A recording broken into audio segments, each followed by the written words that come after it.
Good day, everyone. This is Dr. Soper here, and today I'll be discussing the 10th topic in our series of lessons on information privacy and security, with today's topic focusing on forgeries and digital identities. A forgery is a counterfeit version of an item or an artifact that has been created for purposes of committing fraud or deceit. As more and more of our daily tasks and communications incorporate interactions with information technologies, it is important to realize that it is not only real-world items and artifacts that can be forged. On the contrary, digital artifacts can be forged as well. The term digital artifact is being used here not in the sense of an archaeological artifact, but rather in the sense of something that is produced as a result of interactions with information systems. Malicious parties can create forgeries of many different types of digital artifacts. In fact, one of the distinguishing characteristics of many digital artifacts is the ease with which they can be replicated. For example, an exact bit-for-bit copy of virtually any digital file can be made at almost no cost and with perfect fidelity. In the current era of internet technologies and the World Wide Web, common targets for digital forgeries include artifacts such as email messages and websites. Other digital artifacts, such as software programs, are also common targets for digital forgeries, and with the rise of mobile computing, mobile apps have become targets for digital forgery as well. A forged email message is a message that is sent to the recipient by a malicious party with the goal of convincing the recipient that the message comes from a legitimate source. In terms of sheer numbers, forged email messages are by far the commonest example of forgery among digital artifacts. It is unfortunately not unusual for people to receive multiple forged email messages in their inboxes each and every day. Malicious parties often forge email messages for the purpose of gathering private information from the recipient, or for the purpose of achieving some sort of financial gain. Several common methods are used by malicious parties who wish to forge email messages. Just like standard postal mail, email messaging is largely insecure, and this makes it very easy for a malicious party to masquerade as a legitimate party. Consider, for example, that you could send a message through the standard postal mail using whatever return address you like, thus masquerading as another person or another entity. In a similar fashion, the header data for an email message which identifies the name and email address of the sender can be easily spoofed, thus making the message appear to have originated from whichever entity has been chosen by the malicious party.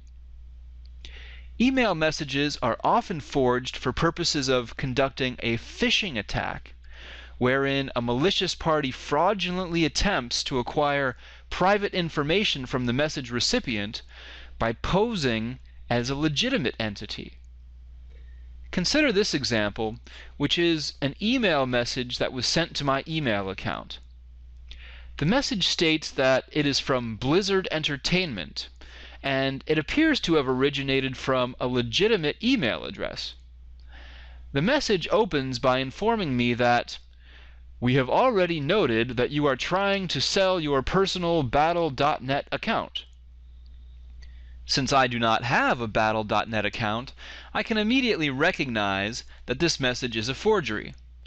Nevertheless, millions of people do have Battle.net accounts and might be alarmed by receiving such a message. The message continues, "It will be ongoing for further investigation by Blizzard Entertainment's employees. If you not wish to get your account suspended, you immediately need verify your account ownership." The poor quality of the English grammar in this message leads me to immediately suspect that the message is a forgery. However, many Battle.net account holders are not native English speakers and may therefore still be fooled by this message. Next, the message instructs me to visit what appears to be a legitimate Blizzard-owned website, where I would be asked to log in. The supposedly legitimate URL, however, is just a ruse, since the link actually points to a different URL. Note that the actual URL uses a .tk domain name, which belongs to the tiny territory of Tokelau off of the coast of New Zealand. I find it difficult to believe that a large company such as Blizzard Entertainment would maintain a server in a territory that has a population of fewer than 1,500 people. Further, if we examine the message header information, which is usually hidden for the convenience of the recipient, we can inspect the IP address of the server from which the message truly originated. Performing an IP geolocation lookup reveals that the server which sent this message is actually located in Beijing in mainland China, which reasonably explains the grammatical errors in the forged email. Unfortunately, a legitimate Battle.net account holder who followed the instructions in the message would have divulged their login credentials to a malicious party. In addition to forged messages and phishing scams, email also creates several other threats to information privacy and security. Most notable among these other threats is spam, which refers to unsolicited email messages that are sent indiscriminately to large numbers of recipients, typically for purposes of advertising or selling products or services. Spam has been a pervasive phenomenon for several decades and is commonly estimated to account for approximately 85 to 90% of all email messages transmitted over the Internet. As with viruses and other forms of malware, battling spam is a constant game of back and forth, with anti-spam companies constantly refining spam filters to block new spam threats, and spammers constantly developing new techniques to avoid spam filters. One interesting strategy that has been proposed to prevent spam is to implement an email postage fee. Currently, spammers can send millions of spam email messages each day at essentially no cost. Even if the vast majority of these messages produce no revenue, spamming is still financially viable under the current system. If, however, a small postage fee of perhaps 1 cent per email message were imposed, it is believed that most spam would stop immediately. Consider, for example, a spammer who currently sends 10 million spam messages per day at essentially no cost. Under the proposed email postage system, the spammer would be required to pay $100,000 per day if she wanted to send 10 million spam messages. For most spammers, even a very small email postage fee would thus make spamming no longer financially worthwhile. In addition to creating forged email messages, malicious parties also often create forgeries of real websites, software programs, and mobile apps. With respect to forged websites, the objective of a malicious party in creating such a website is typically to commit fraud in the form of deceptively gathering legitimate users' private information or login credentials. Because of the nature of web standards and content, creating a counterfeit version of an existing website is a remarkably easy task. A malicious party can easily obtain the HTML source code for an existing website and can just as easily download and save copies of all of the images and other multimedia that are used on the real website. With these resources in hand, creating a forged version of the real website is as easy as uploading the HTML source code and multimedia elements to a malicious web server. With a few simple modifications, the forged website can be made to gather and store private data or login credentials from legitimate users who have been fooled by the authentic look and feel of the forged website. Note that forged websites are often used in conjunction with forged email messages. Continuing the example from our discussion of forged email, if a legitimate user of battle.net were to have clicked on the embedded link within the forged email message, she would have been directed to this forged website. The malicious party who created the website has clearly downloaded the HTML source code and multimedia content from a legitimate battle.net website in order to ensure that the forgery is convincing. Images, logos, fonts, and colors exactly match the legitimate website. A legitimate user who entered her login credentials on this forged website, however, would almost certainly find her real battle.net account to be quickly compromised or stolen by the malicious party. Just as with forged websites, malicious parties can create forgeries of real software programs or mobile apps as well. Such forgeries typically go to great lengths in order to appear to have originated from well-known or reputable organizations such as Microsoft or Apple. Users who are fooled into installing forged software or mobile apps and granting those programs the privileges that they request will likely find themselves exposed to one or more substantial security threats. Specifically, forged software and mobile apps are commonly used as vectors for the installation of malware, to gather or steal private user data, or for the purpose of turning the user's computing device into a bot or zombie that can be controlled remotely by a malicious party. As we saw in our discussion of forged email messages, websites, software programs, and mobile apps, forgeries of digital artifacts are often created for purposes of malicious impersonation. Malicious impersonation is the act of pretending to be another person or entity for the purpose of committing fraud. The commonest objective of a malicious party in committing this sort of fraud is to gather personal information with a view toward achieving some sort of financial gain. In order to prevent digital forgeries and impersonation, mechanisms are needed that will allow for the realization of 4 specific goals. First, a way is needed of proving that a digital artifact is genuine and has not been forged. Second, a way is needed of authenticating the creator or sender of a digital artifact such that the user or recipient can verify the legitimacy of the artifact's source.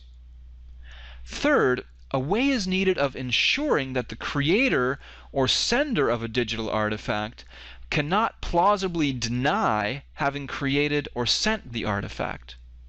In this way, it would always be possible to identify the true source of a digital artifact. Finally, a way is needed of proving that a legitimate digital artifact has not been modified or altered by a malicious party. Together, achieving these 4 goals can effectively prevent digital forgeries and impersonation. One of the most critical objectives that must be achieved if we hope to avoid digital forgeries and impersonation is the ability to ensure the integrity of digital artifacts. More specifically, a mechanism is needed through which we can guarantee that a digital artifact is wholly intact and has not been clandestinely manipulated or modified by a malicious party. As with so many other information privacy and security issues, the primary tool that we have available for protecting the integrity of digital artifacts is cryptography. Using cryptography to protect the integrity of a digital artifact is simply a modern-day extension of an ancient idea. Consider, for example, that wax seals were used for centuries in order to ensure the integrity of written messages. The author of a written message would affix a wax seal to the physical document. If anyone other than the intended recipient were to attempt to read or modify the document, then the wax seal would break, thus alerting the recipient to the fact that the integrity of the message had been violated. Similarly, cryptographic seals can be used in the modern era to ensure the integrity of digital artifacts. When cryptographic seals are used correctly, any changes or modifications that are made to a digital artifact after the seal has been computed can be readily detected. In order to create a cryptographic seal for the purpose of protecting the integrity of a digital artifact, we can compute a cryptographic hash function. A cryptographic hash function, which is also known as a checksum or as a message digest, is a function that runs an arbitrarily large block of data through a cryptographic algorithm and returns a fixed length string which serves as a unique signature for the input data. Changing even a single bit of the input data yields a very different checksum value, and as such, any clandestine modifications that are made to the input data can be easily detected. More formally, we can think about cryptographic seals as a problem in which we want to send a message containing n bits such that the receiver is able to verify that the integrity of the message has not been compromised. The solution to this problem is to send a message containing n plus k bits, where the n bits are the original message and the additional k bits are the checksum or message digest that results from running the complete n-bit message through a cryptographic hash function. Protecting the integrity of a digital artifact is necessary but insufficient for preventing digital forgeries and impersonation. Although ensuring integrity is critical, we still need to achieve 3 additional objectives if we hope to prevent digital forgeries and impersonation. First, we need to be able to prove that the digital artifact has not been forged. Put another way, we need a way of proving that the digital artifact is genuine. Second, we need to be able to authenticate the person who created or sent the digital artifact. That is, we need a way of establishing the true identity of the creator or sender of the artifact. Finally, we need to be able to ensure non-repudiation with respect to the sender or creator. That is, we need a way of guaranteeing that the true sender or creator of a digital artifact cannot plausibly claim that someone else sent or created the artifact. Beyond providing a mechanism for ensuring the integrity of digital artifacts, a digital signature can provide us with all of these additional protections. In order for a digital signature to be tenable, it must minimally be unforgeable, authenticable, and non-repudiable. With respect to unforgeability, only the signer should be able to produce the combination of the digital artifact and digital signature. With respect to authenticability, the receiver should be able to independently verify that the signature truly originated from the signer. Finally, with respect to non-repudiability, the digital signature must be indelible. Just like a real signature on a paper check or a contract, the digital signature must be permanently affixed to the digital artifact. In addition to the 3 required properties of digital signatures, there are also 2 further properties of digital signatures that are considered highly desirable. First, an ideal digital signature would be unalterable. That is, once a digital artifact has been signed by its creator, the combination of the digital artifact and the digital signature should not be able to be undetectably altered. Second, an ideal digital signature would not be resealable. Put another way, once the combination of the digital artifact and the digital signature has been opened by the recipient, it should not be possible for the recipient to make the package appear as if it had not been opened. One of the extremely useful functions to which public key encryption can be applied is to serve as a basis for digital signatures. When a sender wishes to securely transmit a digital artifact to a receiver, she can first encrypt the digital artifact with the receiver's public key. Next, the sender takes the encrypted artifact from the first step and encrypts the artifact once more, this time using her own private key. Note that this second layer of encryption serves as a digital signature because the only way in which the outer layer of encryption can be removed using the sender's public key is if that encryption was applied using the sender's private key. Upon receiving the doubly encrypted digital artifact, the receiver removes the outer layer of encryption using the sender's public key. Again, this step authenticates the sender, since only the sender could have encrypted the digital artifact with her private key. After removing the outer layer of encryption, the receiver then decrypts the inner layer of encryption using his own private key. Since the digital artifact was first encrypted using the receiver's public key, only the receiver is able to decrypt the inner layer of encryption. Using public key encryption for digital signatures provides several security benefits. First, the digital signature does not reveal the signer's private key. Second, only the legitimate owner of a private key is able to produce a valid signature. Third, the receiver of the signed digital artifact is able to independently verify the legitimacy of the signature. Finally, any modifications that have been surreptitiously made to a signed message can be detected.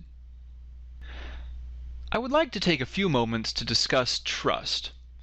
Most human interactions involve trust in some way, and indeed, modern civilization could not exist without trust. Perhaps the oldest type of trust is trust between individuals, but there are other types of trust as well. Consider that trust can exist between an individual and an organization. For example, do you trust your bank to take care of your money? Do you trust the post office to properly handle your mail? Do you trust your internet service provider? Further, trust can also exist between organizations. Does your organization, for example, trust its supply chain partners? Does your organization trust its utility providers, such as the electric company or the water company? Interestingly, trust can also exist between individuals and objects or artifacts. For example, do you trust your alarm clock? Do you trust traffic lights? Do you trust your internet browser software? As can be seen through these examples, trust plays a surprisingly important role in our daily lives. It is also important to realize that trust comes in degrees. For example, you may trust two people, but perhaps you trust one of them more than the other. Put another way, trust is rarely a binary true-false concept. For example, when you say that you trust your bank, does that mean that you have full, complete, 100% trust in them? Probably not. Trust, of course, is not constrained to the real world, but rather has an important role in the digital world as well. Trust is, in fact, ubiquitous in both social and digital systems. Most of us know through personal experience that blindly trusting another person whom we do not know can be risky. Indeed, trust without evidence or verification can sometimes be disastrous. The same concepts apply to interactions between humans and computers, and to interactions between computers and other computers. There are 4 different ways in which we can build trust, namely, through familiarity, through experience, through reputation, or through affiliation. With respect to familiarity, trust between individuals can be predicated on seeing a familiar face, hearing a familiar voice, seeing familiar handwriting, and so forth. Familiarity may also serve to build trust with an organization, such as through seeing a familiar company name or logo, hearing a story of corporate goodwill, and so forth. Familiarity can also help to establish trust in an artifact, such as when the artifact has a familiar manufacturer, uses familiar components that are known to be of high quality, and so forth. Beyond familiarity, experience also plays a critical role in building trust. Trust is commonly established through first-hand experience with an individual, organization, or artifact. Good experiences tend to cause trust to grow, while bad experiences tend to cause distrust to grow. Next, reputational indicators can be used as a basis for building trust. If an individual, organization, or artifact has a good reputation, then it may be reasonable to be trusting toward that individual, organization, or artifact, even without having any first-hand experience. Note that reputation can also be established through credentials. If, for example, you received medical advice from 2 strangers, and one of those strangers gave you a business card which showed that she was a medical doctor, then you would likely be more willing to trust her advice than the advice of the other stranger. Finally, trust can be established through affiliation. If a known individual, organization, or artifact is affiliated with an unknown individual, organization, or artifact, feelings of trust or distrust toward the known entity can be transferred to the affiliated unknown entity. Aside from understanding how trust can be established, it is also important to understand how trust can be verified. First, verification of trust can be accomplished by verifying experience. An objective consideration of one's own experiences with an individual, organization, or artifact can verify judgments of trustworthiness. Second, trust can be verified through the verification of reputation. This may involve validation of evidence or other credentials, consideration or evaluation of the opinions of others, for example, in the form of online reviews, or through consultation with sources of reputational indicators such as the Better Business Bureau. Finally, Verification of trust can be accomplished by verifying affiliation details. For example, we might check the reputation or credentials of the known entity with which the unknown entity is affiliated. Or we may simply be able to ask the known entity about the unknown entity.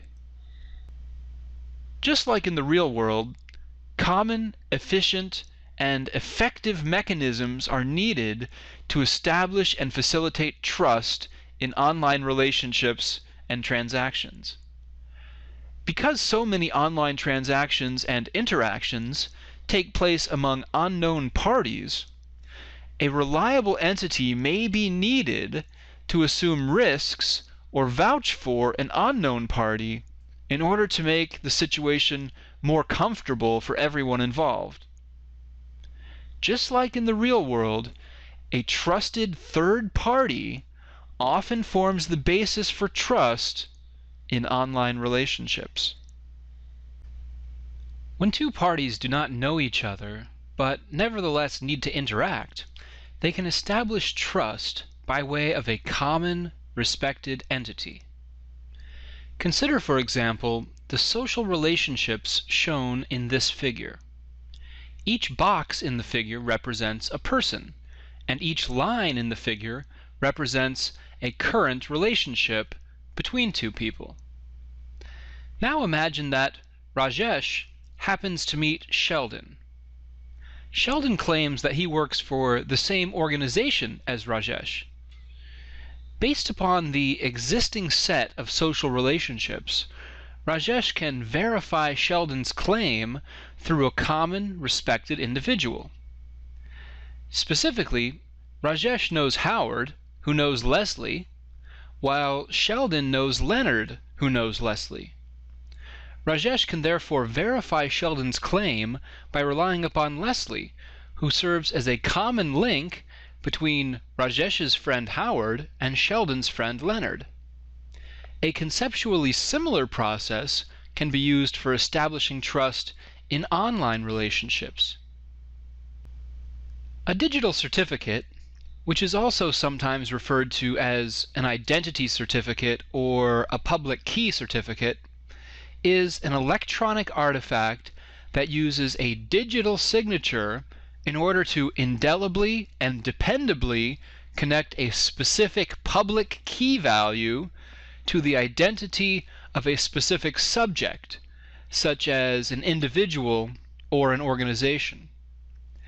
Put another way, a digital certificate can provide a guarantee that a particular public key value is truly and genuinely associated with a specific person or organization.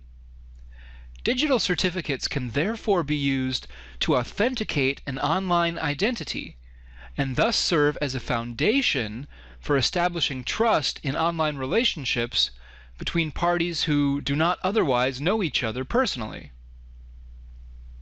Consider, for example, the figure shown here, which depicts a conceptual representation of a digital certificate for a person named Priya.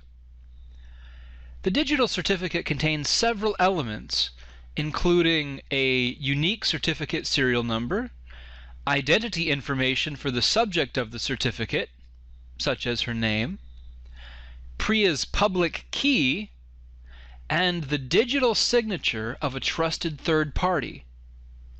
The signature of the trusted third party is used to certify that the public key contained in the digital certificate actually belongs to Priya.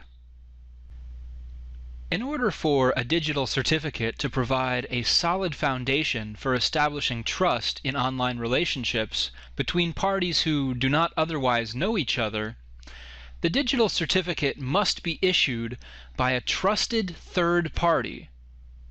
In many ways, a digital certificate is similar to a passport. The passport contains identity information for a specific real-world person, and the fact that the passport is issued by the government of a country provides an independent basis for trusting that the information it contains is genuine. In this analogy, the government of the issuing country is acting as a trusted third party who is guaranteeing the accuracy of the information contained in the passport.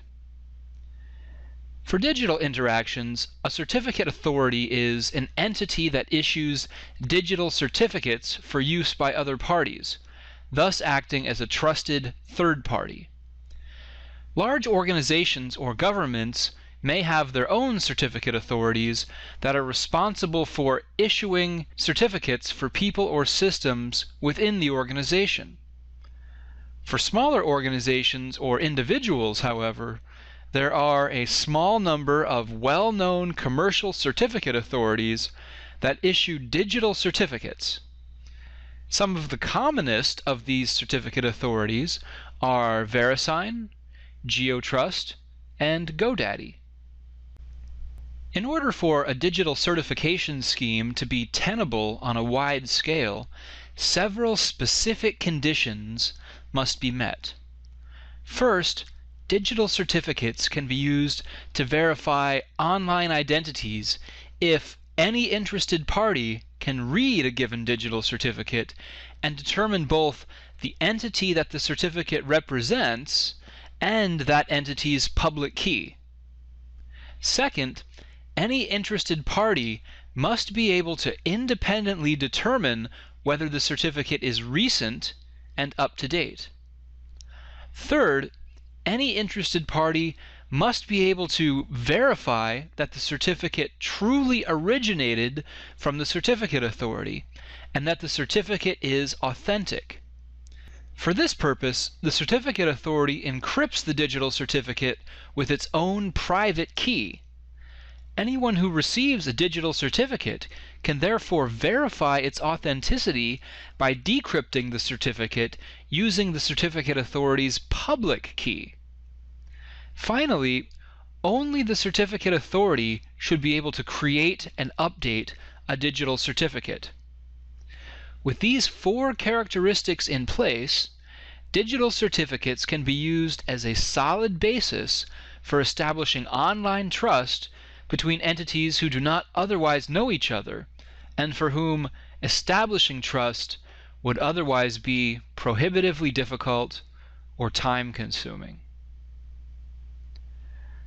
Well, my friends, thus ends our overview of forgeries and digital identities. I hope that you learned something interesting in this lesson, and until next time, have a great day.